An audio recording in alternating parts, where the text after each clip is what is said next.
Hi guys, it's Jordan from B&B Campers. This is going to be part one of a sort of two-part video, doing a handover video on this Concorde Charisma. It's a 2009 model based on the Iveco chassis. I'll get through to the inside and show you around the cab and all the inside parts in a minute, but what I'm going to do first, the first part of the video is going to be me walking around the outside and showing you in all the lockers and things like that. And then I'll move on to the inside in part two. So under the bonnet, as I said, we're on the 2009 Iveco chassis. It's an automatic model, and I'll be honest with you, you don't really get access to very much under here. To be fair, when you know, if you do need to do any work to this, it's going to be a case of, you know, taking it to a decent garage that knows what they're doing. There's plenty of places that know how to use, you know, how to get these things open and get to things quite easily. But yeah, there you go. Engine batteries over there on the right hand side, still get easy access to that, so if you need to jump start the vehicle you can get to that. Washer fluid is in the reservoir just down there, air filter next door to that, fuses and relays just there above it, but the rest of it's all kind of up too high really.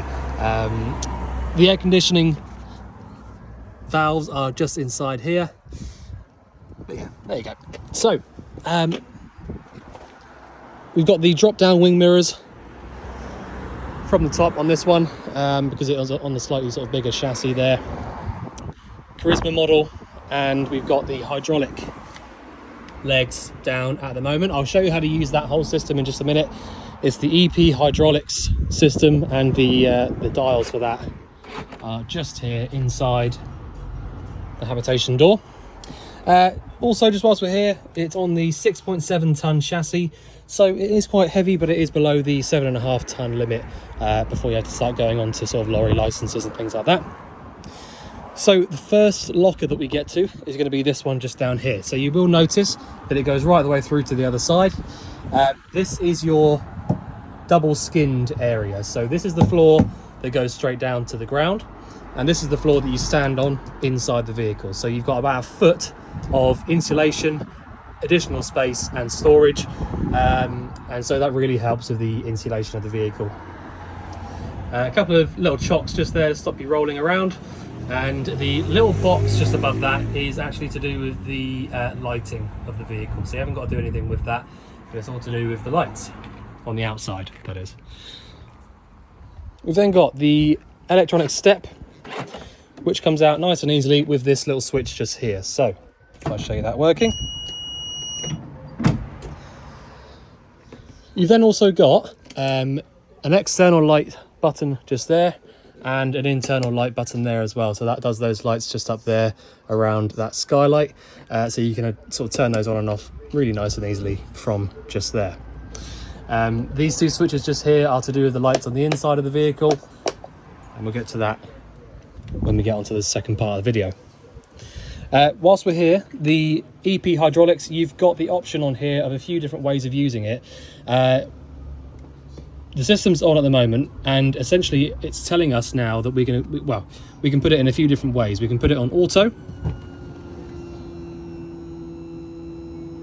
which is essentially where it's going to automatically level us up to where it thinks we should be. Okay, so it's just doing that now.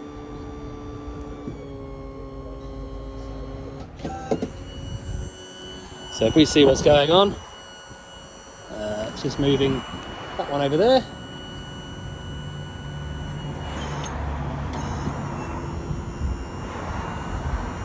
And now it's moving the one at the back.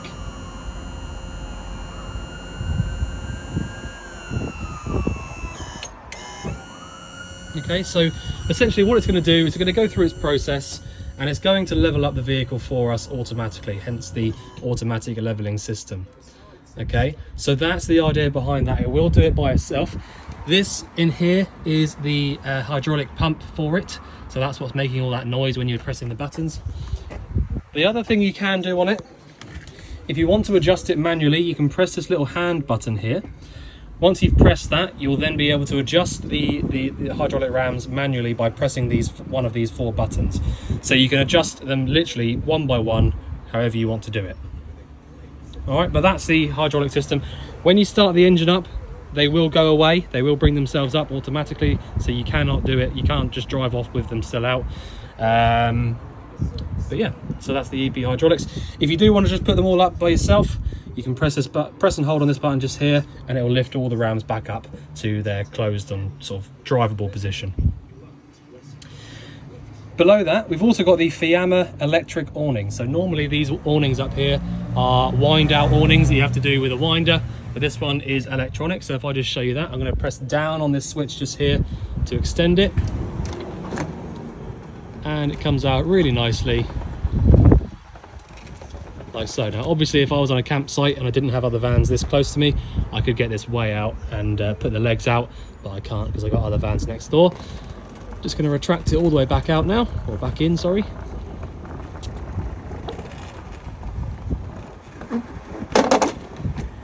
And there you go. So that is our Fiamma electronic awning switch just there.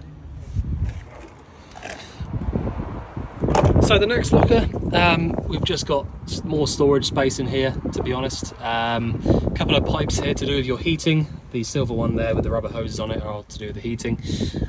This one here is a gas hose, so just be careful of that. And that, as I said, is your pump for the hydraulic leveling. Just above that, in this little locker here, this is the locker which is to do with your toilet. So because you've got the proper porcelain toilet in here, it does need a little pump and a valve inside here in order to work. I will show you how to use it when we get inside the vehicle. You haven't got to do anything with this area here, it's just that it gives you really good access. If you ever needed to get to it, you've got good access just there. These two vents just here, they both say Dometic on them. That's because they're both to do with your Dometic three-way fridge inside. So if you ever needed to get to the back of the fridge, you can do that from those two there. External gas point. So the reason they put them on this side is because the idea is that you would have your awning out, have a couple of table and chairs or whatever. You've got your awning light just there above the door, and so you would have your barbecue out here. All right, so that's where your sort of barbecue point is, and that's why they put that there. So in the garage on this side, so you have got access to the garage on both sides of the vehicle. On this side, a couple of important things. So if we pop these little plastic covers down, take this out, you get access to your leisure batteries. So you've got a bank of 3 Master Volt batteries in here. The Master Volt system is really important on these Concordes. If you want to keep it up to sort of scratch, then these are the way to go. So you've got a triple bank there. You've also got the Master Volt inverter just here, which where it is at the moment on its on position is where you need it to be. If you want to be able to use it inside, you need to have that where it is now. So that's where your leisure batteries sit, just inside there. You've also got a couple of safety bits in here. So you've got this just various little bits and pieces, really, a little bottle jack there and a few bits. So that is where your leisure batteries are. I will put this back in properly after the video. If I just jump in. So we've got another one of these little covers to take off here, and if I do this, open up the door a little bit. I'll tell you what I'll do, I'll turn the light on. So behind this cover here, if nothing else, it's probably even more important than the battery one just down there. So in this one we've got various electronic, this is your electronic hub for the vehicle. So this is the area here that's going to be sort of telling the entire system what to do and how to do it. So you've got your trip switch over here on the right hand side, one for the heating and one for the main fuse there. Various trip switches for various appliances. So you've got refrigerator, trip switch, sockets, air conditioning. And so if you do have any issues with the mains power of the vehicle, come in here and just make sure that all of these are upright. Sorry, the door just keeps flying about, it's quite windy today. To the left of that, we've got all of your 12-volt fuses. So again, if you have any problems with anything specifically, you can have a little look in here, see what diagram matches up to the problem that you've got, and then have a little look to see if the fuse is okay. So just for example, if we had a problem with the step, I'd have a little look for the step symbol, which I can see there is that one there. That should be a 25 amp fuse, which it is. and then we can just double check that that fuse is okay. So it's a really easy and quick way to diagnose simple problems. So there's also just various little fuses around for little bits and pieces, and you don't need to know what each one does. It's not something you need to know.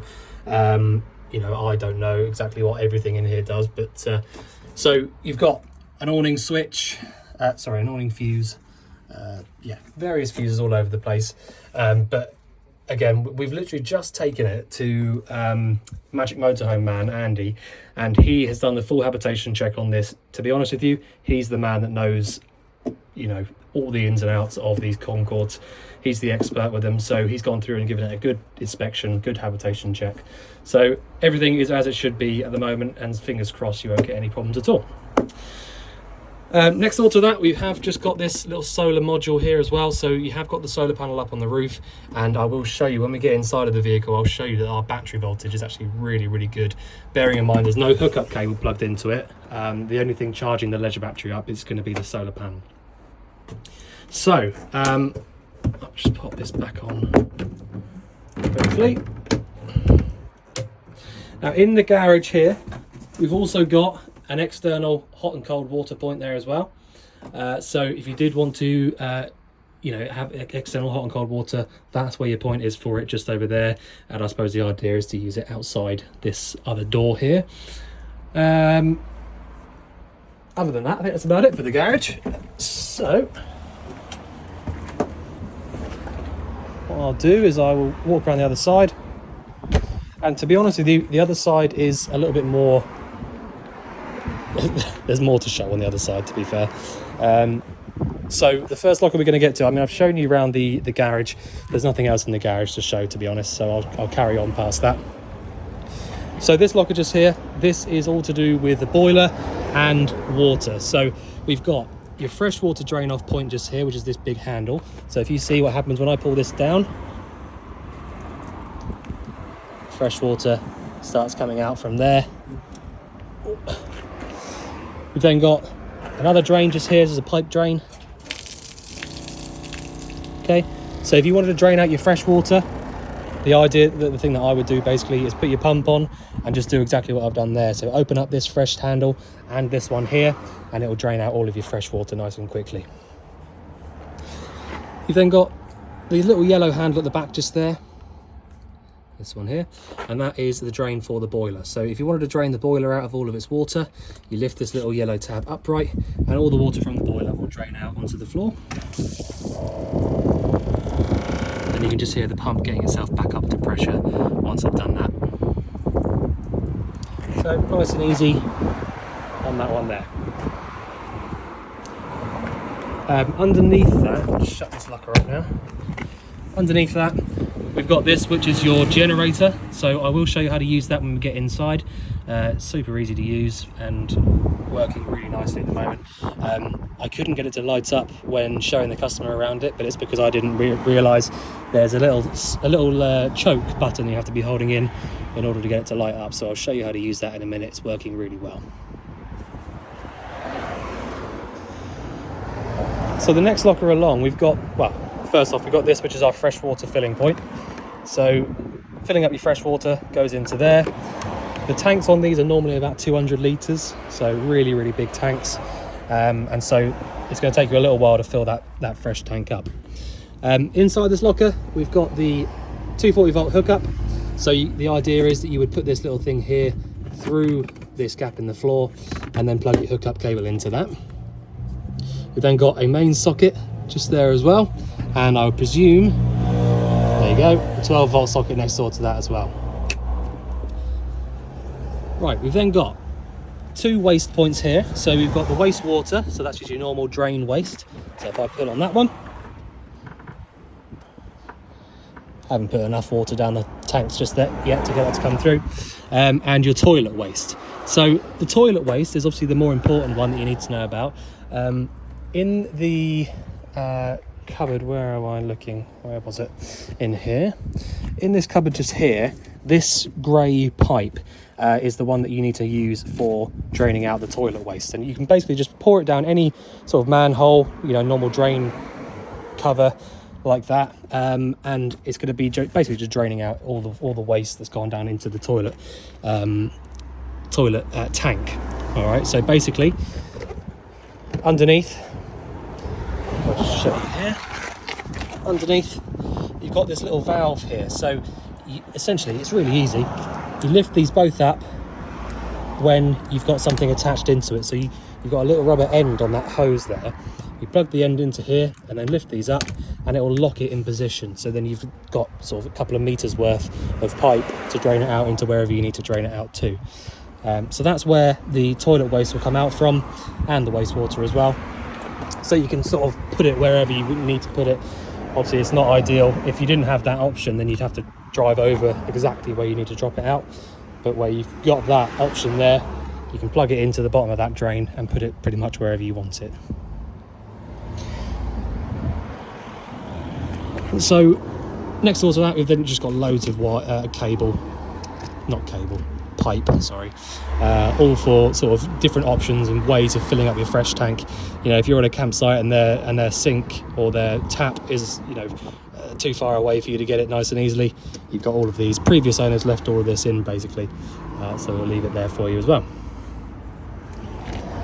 So you have got this as well. So if I just show you what I'm going on about, I'll show you how it works. So this is essentially just a bung to stop anything coming out from here. So you just literally push that in. So this is the same as the ends on that hose there. So you push this in and then you lift these handles up one at a time. A little bit tricky with one hand. It is tricky with one hand, but anyway, you push this up and then the handles will go up and lock it in position, and that'll essentially just stop anything from coming out of that drain. I will put that in just a minute once I've got two hands available.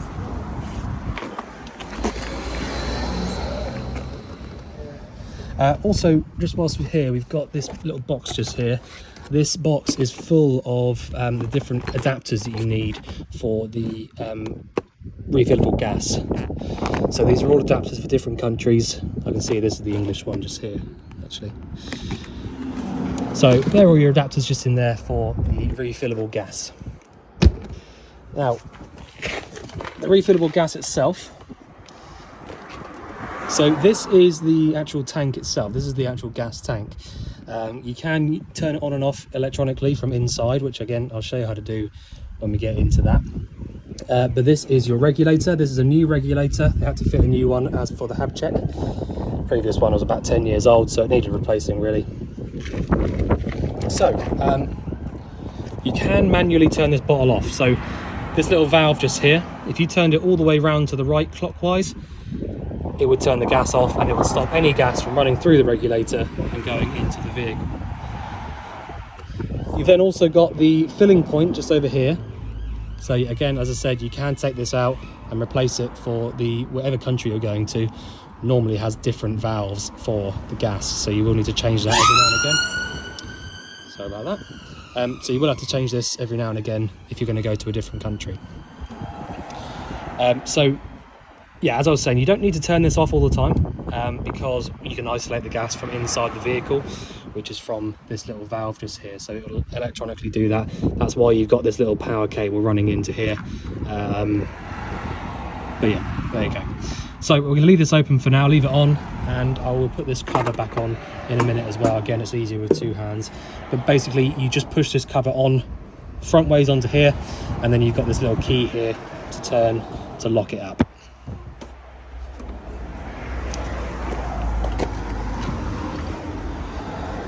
So this locker just here where the pipes are, this is another gas locker. So you've obviously got the underslung tank there that you can use via the switch inside. But you have also got the option of having a couple of bottles in this locker. So this is actually a gas locker. Now, some people will not use this at all. Other people will have just one bottle in here, just in case you run out of gas in your underslung tank. Then you've still got the option of using the gas locker here.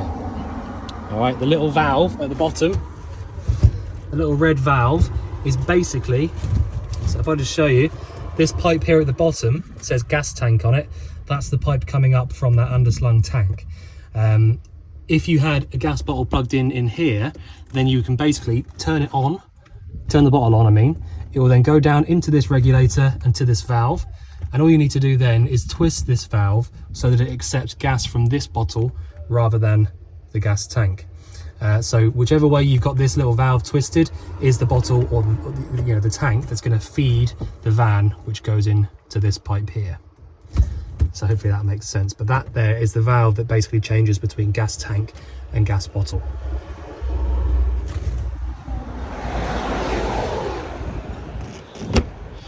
Right, this locker here is just the other side of the one that I showed you in the first place. So not much else to show you in here, to be honest. And then we've got the diesel filling point just here. So you will need your key to get that to open up, and the key that you'll need, which by the way is the same key for pretty much everything else, is this one here. Key in, twist it once, take the key out, and you'll be able to take this cover out. So as I say, that key there does essentially everything, just like that. So the little front cover blind here is working really well now. It doesn't need any sort of power plugged in or anything like that. I'm not sure what they did to it to make it work, but it's gone for the habitation check and come back working. We also tried to adjust this mirror a little bit. It has gone in a little bit further, but not a huge amount, to be honest. So it is still a little bit covered up by the corner of this windscreen, but hopefully you can get used to that. I think I've just driven it back from Portsmouth, which is about half an hour from here, and it's not too bad anymore. Before it was a bit like you couldn't really see much out of it at all, but it is a lot better now. So I think that pretty much wraps up the outside of the van. You can see there I've got the Oyster satellite dish up at the moment. TV's on and working inside the vehicle as we speak, and I'll show you that working. The way that you use it's just unbelievably easy. Same when you start the engine up, so with the hydraulic rams down and the Oyster dish up on the roof, if I went in there and started the engine right now, the hydraulics would come up and the Oyster dish would go down. Okay, so basically if you just go in there and start the engine up, you can just drive off because everything will sort of get in its own driving position automatically for you. And obviously it's always a good idea to get underneath quickly and just double check that your rams are all the way up before you start driving, because the absolute last thing that you want is for those to get clipped or broken off. So I'm going to end this part of the video here, and then I'll jump inside and start the other part. Thank you very much.